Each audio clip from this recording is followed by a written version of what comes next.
खौ लानोसै आरोखि जिहेतु लेटेस्ट नैबे सोलिबाय थानाय निश्चय ससियेल मिडियायाव ओंखारबाय थानाय खोथाखौनो बुंदों गेमस्रि आरो जेम्सनि खोथाखौ बिसोरनि जा एक्टिभिटिस सिगांनिफ्राय नुबोबाय थानाय हिसाबै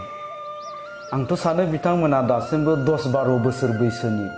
गथ'सो आरोखि बिथांमोना जि माबा खालामबाय दङ दा बेखौ लानानै जोंनियाव माखासे कुइसन सोङो माखासे खोथा बुंहरो माखासे जोंनि जितु माबा फेसबुक माने मेसेन्जार इनबक्सआव WhatsAppनि माबायाव ओरैबायदि माखासे मेसेज फैबाय थायो साधारन मानसिफोरनिफ्राय नोंसोरनि बर' सावथुन मुलुगा मा जाखो माबायदि सोरबा सोरबा आरो मोजां गाज्रि खोथा बुंहरो आरोखि दा जियानो जा बेयो जाबाय बिथांमोननि पार्सनेल मेटार एक्चुअलि खिन्थु खोथाया जाहैबाय मा गावसिनि न'खरनि जा समस्या बेखौ ससियेल मिडियायाव लाना फैनाया मोनसे बिराद गाज्रि समाजाव गोहोम गोग्लैदों बे आं बुंनाय खोथा नङा समाजनि मानसिफ्रा बुंदों बेजों जोंनि माखासे उन्दै उन्दै गथ'फोर इयुन जोलैफोर दानि समाव जिहेतु सोरबा क्लास 8, 9, 10 आव फरायनाय गथ'फ्राबो बे ससियेल मिडियाखौ बाहायो दा बेवहाय माखासे बिसोरनि सायाव माखासे गोहोम गोग्लैदों होननानै गोबाङानो बुंसोलायदों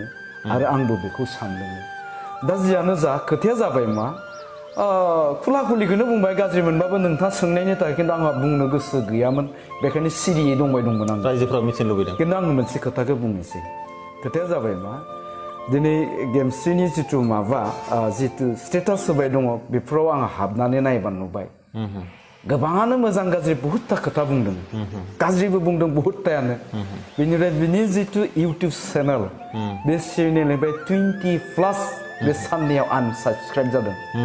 हयथ' नोंथांमोनाबो नोजोर होदोंबा नुदों खोमा दा जियानो जा खोथाया जाबाय नैबेसो आं मोनसे खोथा आंनावबो मोनसे सोंलुआ सिखाङो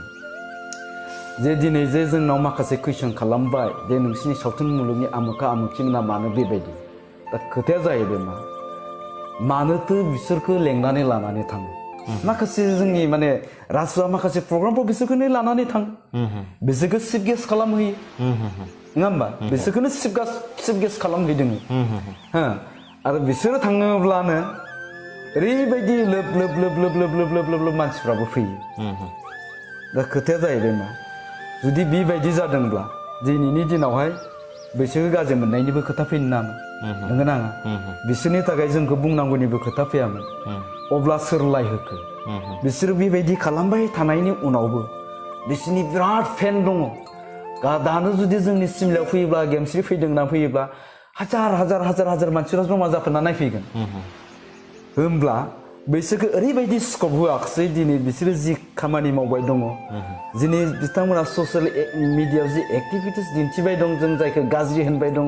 समाजाव गाज्रि गोहोम गोलैदों होनबाय दङ